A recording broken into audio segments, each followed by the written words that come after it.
Y gracias por muchas gracias por estar aquí, haber venido a la penúltima sesión del seminario Nietzsche Complutense. Hay que explicar, bueno, naturalmente no hace falta explicarlo, pero resulta que el ponente no podía venir y entonces ha ocurrido un imprevisto, no podía estar con nosotros y enseguida pues nos han habilitado el Skype y la manera de verlo y de escucharlo, entonces no hay mayor problema en este momento, ¿no? Bueno, la ponencia que teníamos para hoy es del profesor José Manuel Romero Cuevas, con el título Pathos trágico y crítica del presente. José Manuel Romero Cuevas es profesor de filosofía en la Universidad de Alcalá.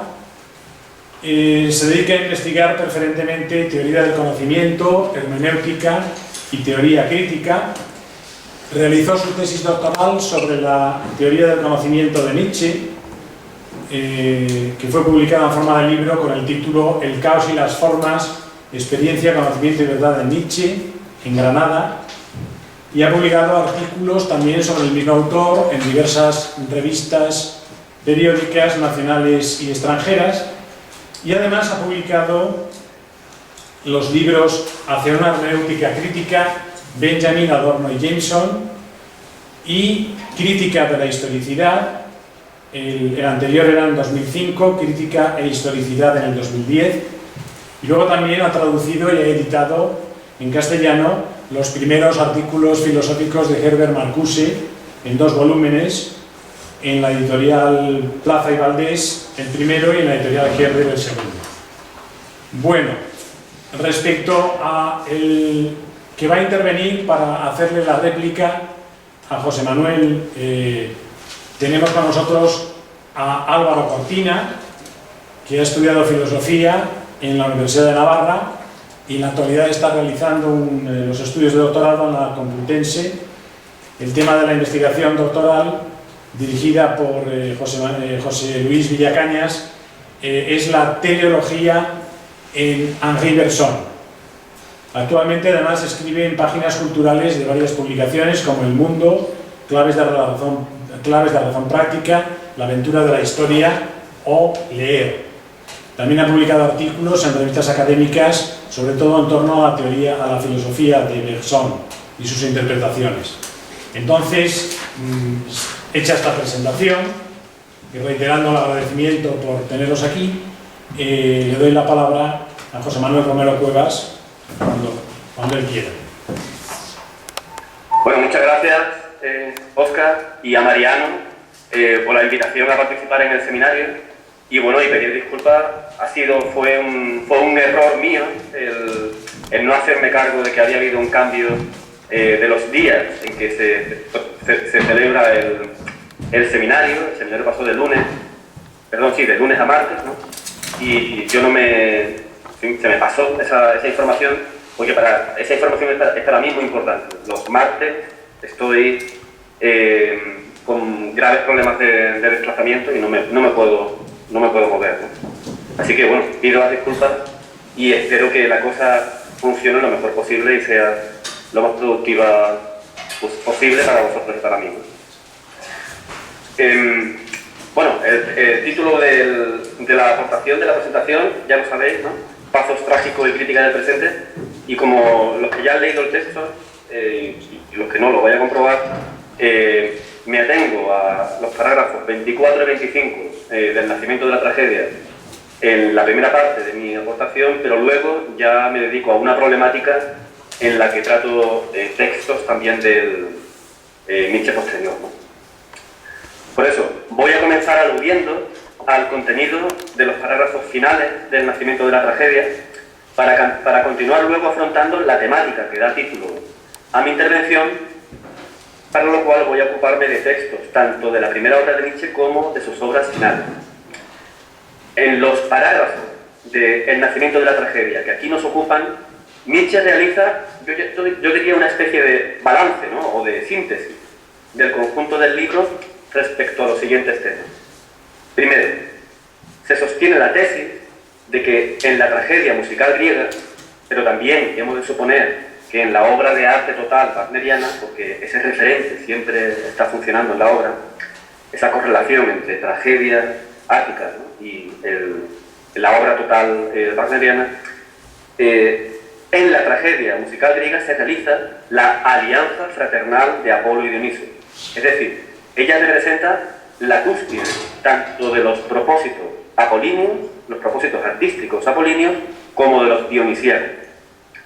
La tragedia implica, pues, una síntesis de ambos principios artísticos, aunque para Nietzsche lo dionisíaco posee primacía ontológica y estética sobre lo apolíneo, en cuanto que, cito, lo dionisíaco comparado con lo apolíneo se muestra como el poder artístico eterno y originario que hace existir el mundo entero de la apariencia. Final de la cita.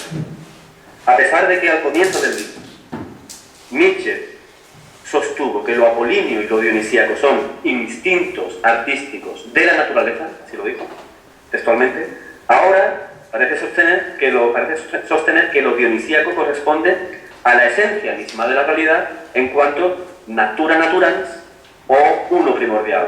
Nietzsche utiliza el mismo concepto que Schopenhauer para referir la esencia de la realidad, ¿no?, la voluntad, ¿no?, lo uno primordial. En alemán es Ureinheit.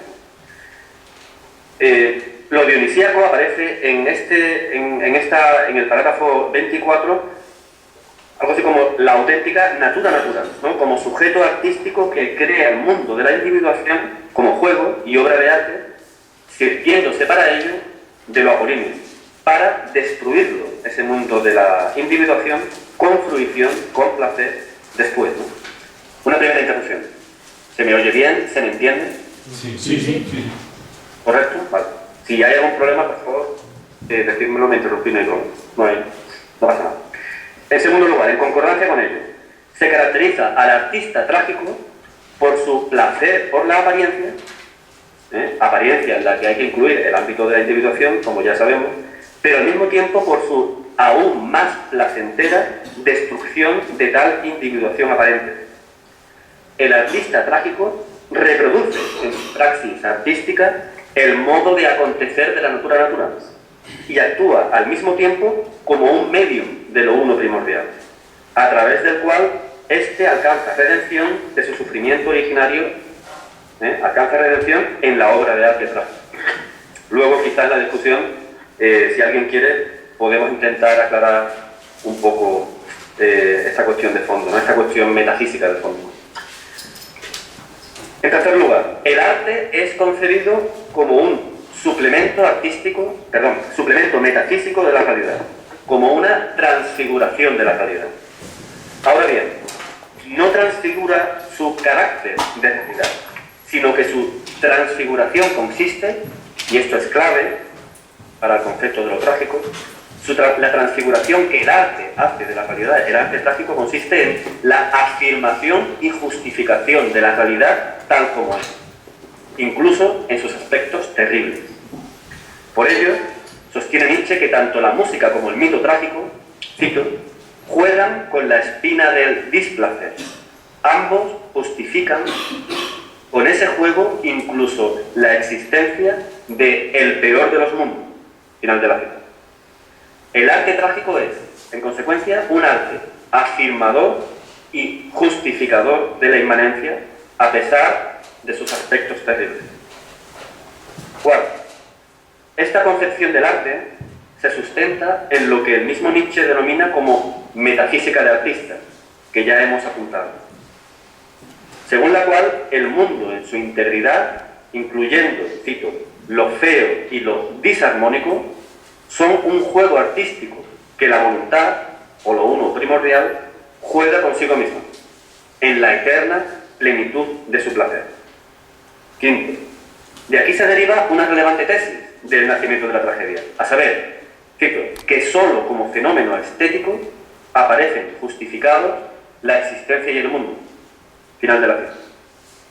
Estamos ante una forma de lo que se ha llamado cosmodicea, es decir, de una justificación del mundo a pesar del mal presente e inherente a él. Lo propio de la cosmodicea que encontramos en el primer Nietzsche es que no se lleva a cabo con medios morales, sino estéticos. El mundo está justificado no en cuanto posee un determinado estatuto moral, sino en cuanto que posee un carácter artístico. Bueno, texto. Estos parágrafos finales reafirman una antítesis central para la argumentación de toda la obra, a saber, la antítesis entre civilización, ilustración latina, romana y francesa, por un lado, y cultura griega y alemana, por otro, ¿no? Es la contraposición entre civilización y cultura, ¿no? Que fue una contraposición realmente importante durante todo el siglo XIX y hasta la Segunda Guerra Mundial en el ámbito cultural alemán. En esa contraposición, de alguna manera, determinadas élites culturales interpretaron la situación conflictiva y problemática de Alemania en relación a Francia, como una contraposición en ese ámbito, ¿no? Como una contraposición entre dos modelos de desarrollo diferenciados, ¿no? Digo, la civilización más centrada en el desarrollo tecnológico, vinculada a la ilustración francesa, naturalmente, y la cultura, ¿no? Con unos valores completamente diferentes.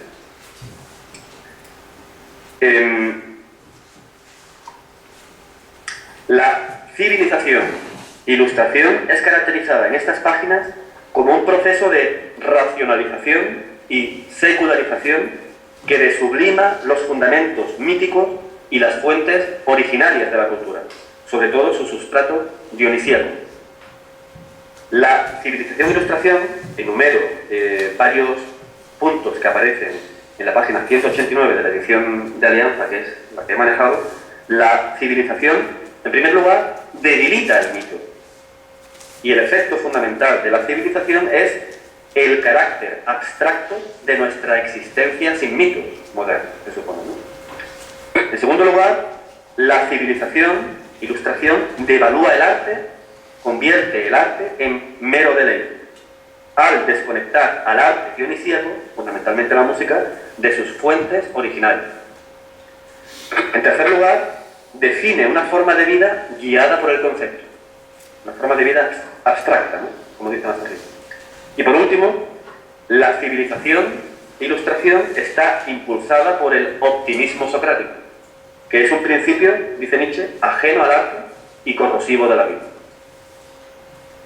En contraposición a ello se encuentra el espíritu alemán, lo que aparece caracterizado una vez como, creo que era das Deutsche Wesen, ¿no? O sea, la esencia alemana, el ser alemán, ¿no? El cual posee una profundidad y fuerza dionisíaca no destruida. El espíritu alemán continúa soñando, dice Nietzsche, su ancestral mito dionisíaco, pues no ha perdido su patria mítica, a saber, lo griego dionisíaco. El espíritu alemán está aún subterráneamente comunicado con lo griego dionisíaco originario. Por último, Nietzsche espera que este espíritu alemán despierte algún día. Así aparece en la página 189. Y cree que jugará un papel fundamental en ello el renacimiento de la tragedia plasmado, claro, en la obra de Wagner. Ya, por último, 7. La música dionisíaca, y de nuevo, como tal hay que calificar a la música de Wagner, nos devuelve el mito trágico, del cual cabe esperar algo de máxima importancia nacional para la Alemania recién unificada, en forma de Reich, ¿no? Que el genio alemán salga de la prolongada indignidad en que ha vivido, dice Nietzsche, extrañado de su casa y de su patria, al servicio de pérfidos enanos, final de la cita. Es decir, dominado y colonizado por la civilización ilustración francesa, y logre forjarse, el espíritu alemán, una cultura propia en la que se plasme y se exteriorice adecuadamente su ser propio. Bueno, esto que sirva un poco como de balance o de resumen de los parágrafos, ¿no?, que me ocupaban, ¿no?, en esta presentación, ¿no? De entre los temas que he apuntado, voy a centrarme en uno que considero central en esta primera obra de Nietzsche y en su pensamiento posterior. El significado crítico, entre comillas, que Nietzsche confiere al pathos trágico. Lo que me propongo aquí es mostrar en qué medida el pathos trágico sustenta la crítica nietzscheana del presente. Para clarificar el significado del pathos trágico en el nacimiento de la tragedia, lo mejor es quizá analizar aquello que se le contrapone del modo más radical, a saber, lo socrático y la consideración teórica del mundo.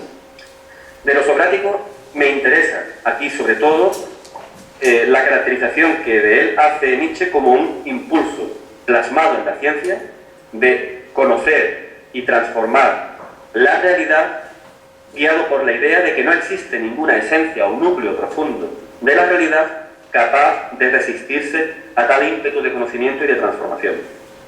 Nietzsche se refiere, cito, a una profunda representación ilusoria que por primera vez vino al mundo en la persona de Sócrates, aquella inconfusa creencia de que, siguiendo el hilo de la causalidad, el pensar llega hasta los abismos más profundos del ser, y que el pensar es capaz no solo de conocer, sino incluso de corregir el ser. Esta sublime ilusión metafísica le ha sido añadida como instinto a la ciencia. Final de la cita. Efectivamente, esta forma de optimismo teórico se plasmó de manera ejemplar en Sócrates, el cual, cito, creyó tener que corregir la existencia. Final de la cita. Ahora bien, ¿qué se propone propiamente el optimismo? Naturalmente, ¿a qué se opone propiamente el optimismo? Naturalmente al pesimismo. Y a este lo vamos a caracterizar a partir de la tesis, de que el mal es inherente al mundo, es decir, está arraigado en su esencia misma y es por ello inextricable de él. Esta tesis se la podemos atribuir, es patente, a Schopenhauer, pero no solo a él. También la sabiduría dionisíaca, el conocimiento dionisíaco y la correspondiente verdad dionisíaca, la cual es para Nietzsche una horrenda verdad, apuntan a tal concepción del mundo. Cito: el hombre dionisíaco se parece a Hamlet. Ambos han visto una vez verdaderamente la esencia de las cosas. Ambos han conocido y sienten náusea de obrar, puesto que su acción no puede modificar en nada la esencia eterna de las cosas.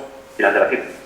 Esto es lo que desde mi punto de vista caracteriza al pesimismo.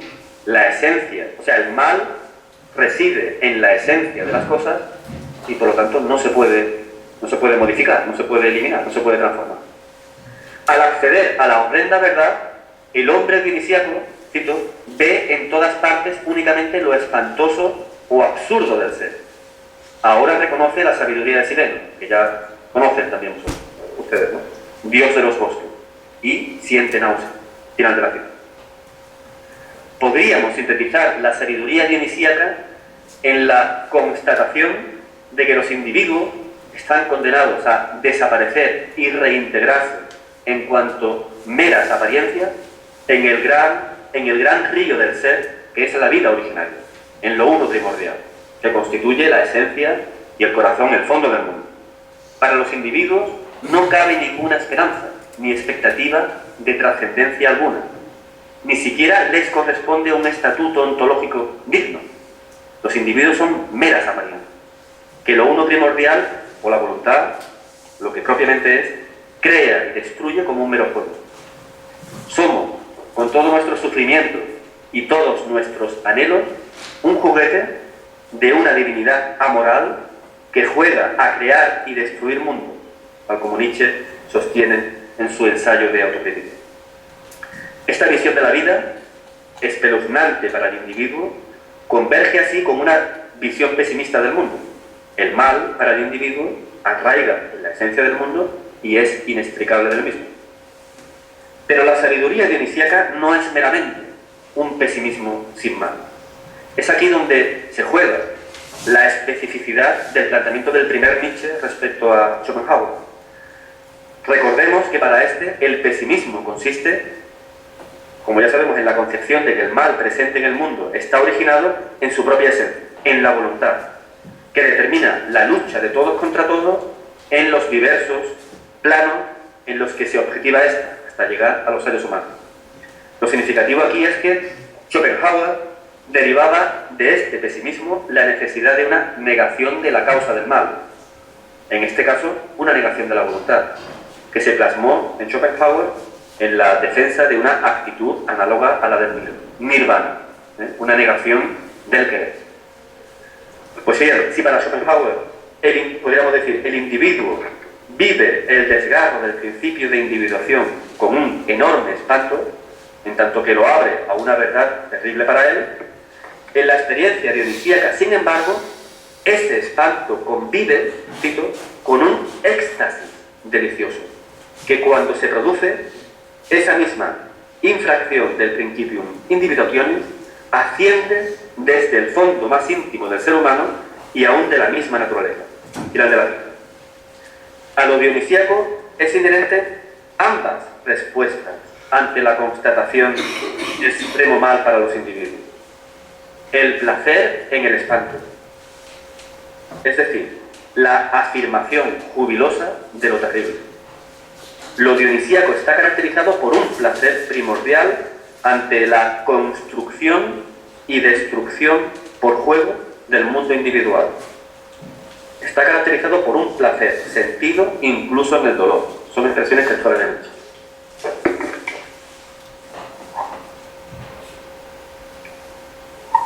Tengo aquí un flexo delante de la cara y esto provoca, siento que sudor y... Disculpa. Bueno, seguimos. Desde mi punto de vista, lo dionisíaco así definido da la clave para lo que el primer Nietzsche entiende por pathos trágico. Este se pone en juego explícitamente como contrapuesto a la forma de pesimismo schopenhaueriano, que de la constatación de la inherencia del mal en el mundo deriva la necesidad moral de una negación de este. Lo propio de lo trágico es para Nietzsche, en cambio, su pathos afirmativo, es decir, la afirmación de la existencia y del mundo, incluyendo el mal o lo que para una determinada perspectiva moral aparece como mal, inherente al mundo y a la existencia, y en consecuencia inextricable de ello. Esta actitud de afirmación de lo terrible es apuntada por Nietzsche en su ensayo de autocrítica. Ahí se pregunta, cito, ¿existe un pesimismo de la fortaleza? ¿Una predilección intelectual por las cosas duras, horrendas, malvadas, problemáticas de la existencia? ¿Predilección nacida del bienestar, de una salud desbordante, de una plenitud de la existencia? Final de la cita. Lo trágico puede caracterizarse, por tanto, como un pesimismo de la fortaleza, que aun constatando que el mal, o sea, lo que la moral imperante califica de mal, es inherente al mundo, afirma y justifica el mundo a partir de una posición ante él caracterizada por la salud y la plenitud. Y lo justifica, por la salud y la plenitud, por la superioridad y la fortaleza. El pathos trágico pues está solo al alcance de los fuertes, de aquellos que se han distanciado de la visión moral del mundo dominante en Occidente, es decir, de la visión judeo-cristiana, y que afrontan la existencia con una actitud más allá del bien y del mal, que concibe la perfección en términos estéticos, como en el nacimiento de la tragedia, y en términos de poder, como en el Nietzsche posterior, y no en términos morales. El individuo que hace gala del pathos trágico es lo suficientemente fuerte como para afirmar y querer la vida tal como es, con toda su carga de sufrimiento e injusticia, y quererla para sí mismo, sin que esto último provoque sombra alguna en su querer. Esta concepción de lo trágico, como pathos afirmativo, sirve en Nietzsche, es la tesis que quiero defender aquí, como punto de apoyo para un cuestionamiento de la cultura dominante en Occidente, lo que en su primera obra es denominada como cultura socrática o alejandrina. Esta cultura aparece a la luz del pathos trágico como ilusamente optimista, en cuanto que pretende que a través de la ciencia y la técnica cabe conocimiento y una transformación en profundidad de la realidad.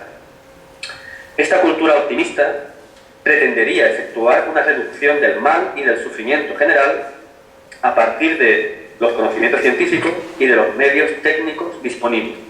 Pretendería que el saber y la formación son accesibles a todos por igual, en tanto que seres racionales, en principio, ¿no? Y prometería un bienestar material en aumento. Claro, aquí es propio de se puede decir, de la sociedad moderna, que se vincula con la Ilustración, la idea de un progreso paulatino, de una mejora de las condiciones sociales y de los saberes a través del desarrollo científico, técnico y social. Eso ya lo sabemos. Es contra este modelo de sociedad que se está enfrentando Nietzsche. Pues bien, a partir de su tesis de que el mal es inherente e inextricable del mundo y de la vida, y de que ello no supone ningún obstáculo para la afirmación y justificación del mundo y de la vida tal como son, frente a todo menospreciador de los mismos, la cultura socrático-alejandrina recibe, ante esta posición, recibe una iluminación precisa, como impulsada por una ilusión de nefastas consecuencias. Nietzsche es capaz de poner de manifiesto lo que yo llamaría una dialéctica de la Ilustración, por la que el seguimiento de la sociedad ilustrada, de sus, digamos así, principios y metas, pone en peligro la supervivencia de la sociedad como tal. Vamos a leer con detenimiento el pasaje del nacimiento de la tragedia, donde se expone esta peculiar, yo la llamaría dialéctica de la Ilustración. Aparece en las páginas 146-47 de la edición de Alianza. Creo recordar que es el parágrafo 18, ¿no?, del nacimiento de la tragedia. Cito: y ahora debemos no ocultarnos lo que se esconde en el seno de esa cultura socrática. Un optimismo que se imagina no tener barreras. Ahora debemos no asustarnos si los frutos de ese optimismo maduran, si la sociedad acedada, agriada, hasta en sus capas más bajas, por semejante cultura, se estremece poco a poco bajo hervores y deseos exuberantes, esto para ilustrar, deseos, se generan deseos exuberantes. No debemos asustarnos si la creencia en la felicidad terrenal de todos, si la creencia en la posibilidad de una tal cultura universal, una formación universal del saber, se trueca poco a poco, se convierte, se transforma poco a poco en la amenazadora exigencia, clave para mí esto, de semejante felicidad terrenal alejandrina, en el conjuro de un Deus ex machina Euripideo. Nótese esto: la cultura alejandrina necesita, y yo comento, como toda cultura, para Nietzsche, un estamento de esclavos para tener una existencia duradera. La cultura alejandrina, como toda sociedad, como toda cultura, necesita un estamento de esclavos. Pero en su consideración optimista de la existencia, niega la necesidad de tal estamento. Y por ello, cuando se ha gastado el efecto de sus bellas palabras seductoras y tranquilizadoras acerca de la dignidad del trabajo, la dignidad del ser humano y la dignidad del trabajo, se encamina poco a poco hacia una aniquilación horripilante. No hay nada más terrible que un estamento bárbaro de esclavos que haya aprendido a considerar su existencia como una injusticia y que se ponga a tomar venganza no solo para sí, sino para todas las generaciones pasadas que fueron también esclavizadas. A quien interesa Benjamin, aquí puede haber un interesante diálogo, no, sino discusión, claramente. Frente a tales amenazadoras tempestades, ¿quién se atreverá a apelar con ánimo seguro a nuestras pálidas y fatigadas religiones? Claro, las religiones ya no pueden reconfigurar el conjunto roto, ¿no?, las cuales han degenerado en sus fundamentos hasta convertirse en religiones doctas, y en ello tiene una culpa importante la Ilustración. De tal modo que el mito, presupuesto necesario de toda religión, está ya en todas partes tullido. Hemos visto que este es el efecto de la Ilustración, ¿no?, la destrucción del mito. Y hasta en este campo ha conseguido imponerse aquel espíritu optimista del que acabamos de decir que es el germen del aniquilamiento de nuestra sociedad. Final de la cita. Efectivamente, a partir de la adopción como válido por parte de las capas sociales bajas, ¿no? Los esclavos modernos, ¿no? Hay que entender así, ¿no? De los parámetros normativos con los que se define a sí misma la cultura moderna, surge la exigencia de que lo que promete la ideología de la sociedad liberal burguesa, claro, igualdad de derechos, bienestar material, formación general, se realice efectivamente. Tal exigencia es calificada por Nietzsche, cito, como exigencia amenazadora y espantosa. Claro, lo que la ideología burguesa, la ideología liberal burguesa promete, eso no se puede realizar. Si eso se realizara, eso supondría, claro, el final de una sociedad integrada por dos estamentos, uno de los cuales está esclavizado. Por eso dice Nietzsche, estamos ante una exigencia amenazadora y espantosa, que teniendo en cuenta los movimientos socialistas del presente, nosotros no podemos dejar de oír. El hombre bueno primitivo quiere sus derechos. Cita al final, ¿no? Comenta Nietzsche citando irónicamente a Rousseau y concluye con sorna: ¿qué perspectivas paradisíacas? Final de la cita. Esta situación permite a Nietzsche hablar de una quiebra textual de la cultura moderna y la define a partir del hecho de que el hombre teórico se asusta de sus consecuencias. La quiebra de la cultura moderna consiste en que los fundamentos ideológicos de esta cultura, la idea de que el progreso científico, tecnológico y social puede ir estableciendo condiciones materiales de vida dignas en principios para todos, una extensión universal de la formación y una eliminación paulatina del sufrimiento, esta ideología crea expectativas sociales que efectivamente deslegitiman la estructura social asimétrica y jerárquica basada en la esclavización de la fuerza de trabajo dedicada a la reproducción material de la sociedad, que efectivamente para Nietzsche pone las condiciones que hacen posible la cultura socrática y toda cultura. Con esto, tales fundamentos quedan puestos en cuestión ante sus mismos defensores y representantes. La idea de progreso, la idea de bienestar material general, la idea de una educación y una formación general, la idea de dignidad del ser humano y de dignidad del trabajo, de eliminación del sufrimiento, se tornan problemáticas para los mismos grupos dirigentes de la sociedad moderna. Yo creo que aquí Nietzsche lo ve claro y lo ve muy bien, una dinámica, una dialéctica propia de la sociedad moderna, burguesa, en la que nos encontramos. Bueno, Marx también, por su parte, diagnosticó un proceso análogo en la sociedad burguesa de mitad del siglo XIX, aunque, claro está, tal diagnóstico está realizado desde unos parámetros políticos contrapuestos a los de Nietzsche.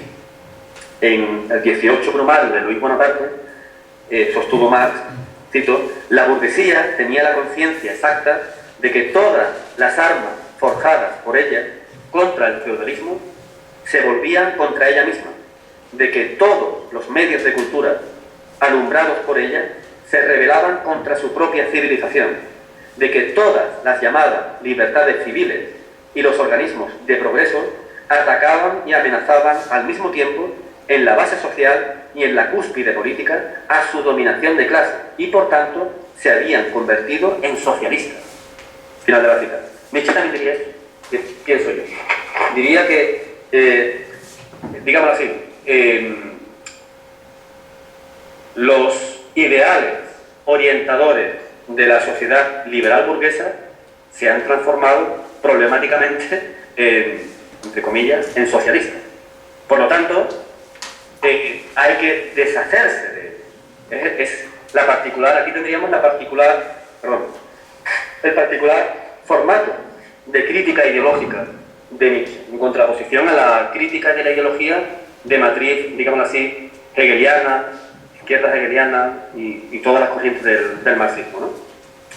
Si la crítica de la ideología de matriz hegeliana marxista, ya en la izquierda hegeliana está así desarrollada, ¿no? Pretende criticar la ideología dominante para realizar su promesa genuina, su promesa que consideran su no, de verdad. En el caso de Nietzsche, la crítica a la ideología liberal burguesa se realiza precisamente a causa de la promesa que contiene. La promesa que contiene la ideología liberal burguesa es lo problemático. Por lo tanto, la ideología liberal burguesa debe ser enviada al cubo de la basura de la historia, ¿no? En la discusión podemos compartir o discrepar sobre todo. En este sentido, Nietzsche adopta el pathos trágico como base para rechazar las promesas institucionalizadas en la sociedad moderna y que forman parte de su ideología legitimatoria. Es decir, rechaza la ideología liberal burguesa por la promesa que contiene, lo acabo de comentar, ¿no? La cual, este es el peligro, puede ejercer una influencia perjudicial sobre los que sufren la sociedad jerarquizada, provocando el surgimiento de expectativas incompatibles con la reproducción de la sociedad desigualitaria vigente. En estas expectativas percibe Nietzsche la amenaza más grave para el tipo de sociedad base de toda forma de cultura, también de la trágica. Es decir, una sociedad, como decía antes, donde hay una división del trabajo entre la mayoría, que se ocupa de la reproducción material, y una minoría encargada de la producción artístico-cultural. En relación a esto, Nietzsche defiende explícitamente una concepción trágica del Estado y de la sociedad. Yo les recomiendo el texto póstumo de Nietzsche de 1872, El Estado griego. Está en el primer volumen de las obras completas. El Estado trágico, en tanto que ha tomado conciencia de que el mal es inherente a la vida y a todas las plasmaciones de la vida, y en que la redención de lo uno primordial se lleva a cabo en la cultura artística trágica, que exige la existencia de un estamento de esclavos, el Estado trágico, como digo, ha desechado la ideología liberal burguesa con sus peligrosas promesas, cuyo cumplimiento por parte de la población esclavizada significaría la subversión de tal orden social. Y está instalado este Estado trágico en un horizonte de expectativas sociales compatible con esa jerarquización social que hace posible la elaboración de una cultura elevada y su fruto más excelente, ¿no? más excelso, el genio artístico. En su obra madura, este reproche a la cultura y sociedad moderna de que generan expectativas que amenazan volverse contra ella, sigue jugando un papel central. Por ejemplo, respecto a la cuestión obrera, el último Nietzsche, en El crepúsculo de los ídolos, sostiene, cito: yo no alcanzo a ver qué es lo que se quiere hacer con el obrero europeo, después de haber hecho de él una cuestión. Ese obrero se encuentra demasiado bien para no hacer cada vez más, para no hacer cada vez más preguntas, para no preguntar de manera cada vez más inmodesta. Es un problema, ¿eh? El obrero europeo está demasiado bien, está tan bien que no para de hacer preguntas. En última instancia, tiene a su favor el gran número. Ha desaparecido completamente la esperanza de que una especie de hombre modesta y satisfecha de sí, una especie de chino, forme aquí un estamento. Claro, eso es lo que sería la solución, ¿no? Que el obrero europeo se convirtiera algo así como una forma de chino, ¿verdad? Que es sumiso, ¿no? No hace preguntas, ¿no? Y esto habría tenido una razón. Eso habría sido realmente una necesidad. ¿Qué se ha hecho, en cambio? Todo para aniquilar en germen incluso el presupuesto de eso. Han sido destruidos de raíz, con la irreflexión más irresponsable, los instintos, en virtud de los cuales un obrero deviene posible como estamento. Deviene posible él mismo. Se le ha hecho al obrero apto para el servicio militar. Se le ha dado el derecho de asociación, el derecho político al voto. ¿Cómo puede extrañar que el obrero sienta ya hoy su existencia como una situación calamitosa, dicho moralmente como una injusticia? ¿Pero qué es lo que se quiere? Volvemos a preguntar. Si se quiere una finalidad, hay que querer también los medios. Si se quiere esclavo, se es necio si se los educa para señores. Final de la cita. Yo no hago comentarios, luego si queréis hacemos comentarios. Pero el lugar en el que más claramente se percibe cómo el pathos trágico nietzscheano sirve como base para lo que podríamos llamar una crítica de la crítica, se encuentra en Más allá del bien y del mal.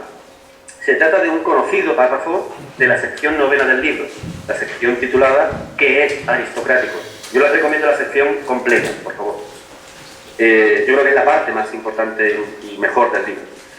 Un párrafo, el 259, que me van a permitir leer por completo.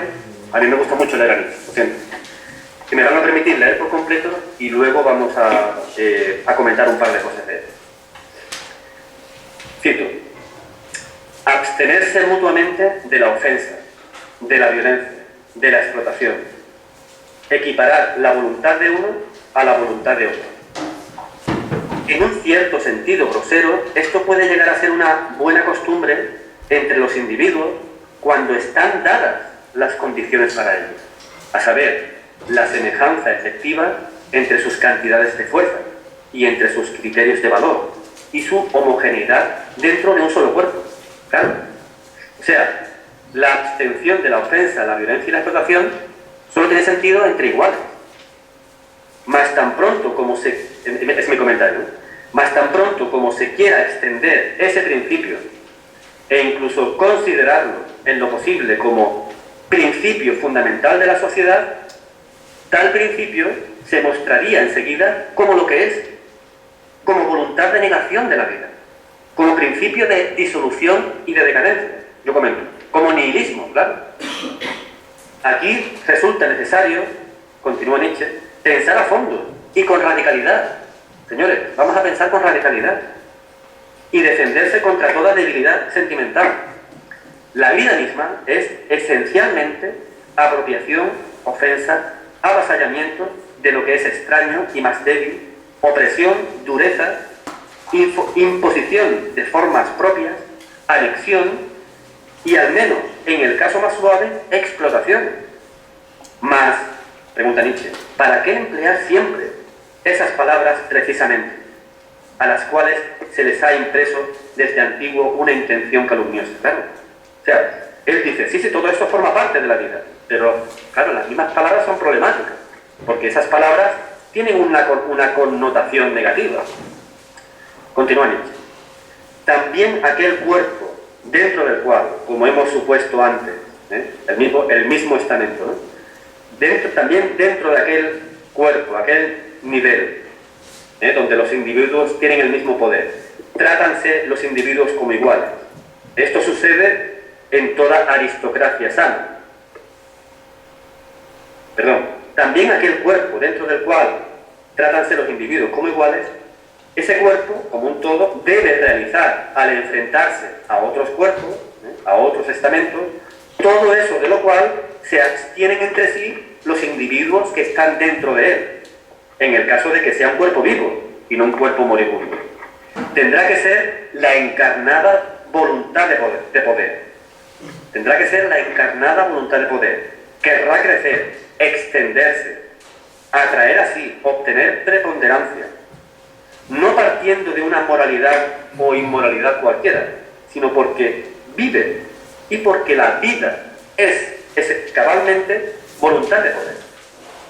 En ningún otro punto, sin embargo, se resiste más que aquí a ser enseñada la conciencia común de los europeos. Hoy, y ustedes verán a quién se refiere aquí de manera velada a Nietzsche, hoy se fantasea en todas partes, incluso bajo disfraces científicos, con estados venideros de la sociedad en los cuales desaparecerá el carácter explotador. A mis oídos, esto suena como si alguien prometiese inventar una vida que se abstuviese de todas las funciones orgánicas. La explotación no forma parte de una sociedad corrompida o imperfecta y primitiva. Forma parte de la esencia de lo vivo, como función orgánica fundamental. Es una consecuencia de la auténtica voluntad de poder, la cual es cabalmente la voluntad propia de la vida. Suponiendo que como teoría esto sea una innovación, como realidad es el hecho primordial de toda historia. La explotación es el hecho primordial de toda historia. En original, das Urfakten. Aleluya. Seamos pues honestos con nosotros mismos hasta este punto, por favor. honestidad intelectual, ¿no? La argumentación de Nietzsche parte de la constatación de cuál es la esencia de la vida, de la esencia inmodificable de la vida, a saber, su ser voluntad de poder, lo cual implica, cito, que la vida misma es esencialmente apropiación, ofensa, avasallamiento de lo que es extraño y más débil, opresión, dureza, imposición de formas propias, anexión y, al menos en el caso más suave, explotación. Final de la cita. Si la vida es esencialmente explotación, entonces resulta claro que la instauración como principio fundamental de la sociedad de la abstención mutua de ofensa, violencia y explotación es efectivamente un acto de negación de la vida. Es decir, es un acto de nihilismo y como tal un rasgo de debilidad, de enfermedad y agotamiento. Pero como hemos visto, el pathos trágico afirmativo efectúa justamente el acto opuesto, la afirmación incondicional de la vida a pesar de la inherencia a ella de lo que la perspectiva moral judeocristiana califica de aspectos terribles. El pathos trágico afirma la vida con su componente inherente de sufrimiento. Desde tal pathos, Nietzsche puede criticar, claro, el planteamiento de Marx como una mera fantasía, aunque con ropaje científico, sobre una sociedad futura sin explotación. Se trata de una pura fantasía, pues no tiene en cuenta lo que el trágico, el pesimista de la fortaleza, sabe, que la explotación es inherente a la vida, lo cual no supone ninguna objeción respecto a la vida, pues todo lo que forma parte de ella está plenamente justificado más allá del bien y del mal. Podríamos acabar sosteniendo que Nietzsche no fue quizá enteramente desleal a la tarea de la filosofía, propugnada por él mismo en la cuarta consideración intempestiva. Dice Nietzsche: me parece que la cuestión más importante de toda filosofía es hasta qué punto tienen las cosas una articulación y una figura inalterables, para luego, cuando se haya resuelto esta cuestión, acometer con la valentía más despiadada el mejoramiento de esa parte del mundo reconocida como modificable. Final de la cita. Quizá Nietzsche no fue enteramente desleal a esta tarea que él mismo otorgó a la filosofía, pero es muy posible que Nietzsche introdujera en el carácter inalterable de las cosas, en la esencia de la vida y del mundo, factores que poseen, según la irónica expresión del propio Nietzsche, un origen humano demasiado humano. Muchas gracias.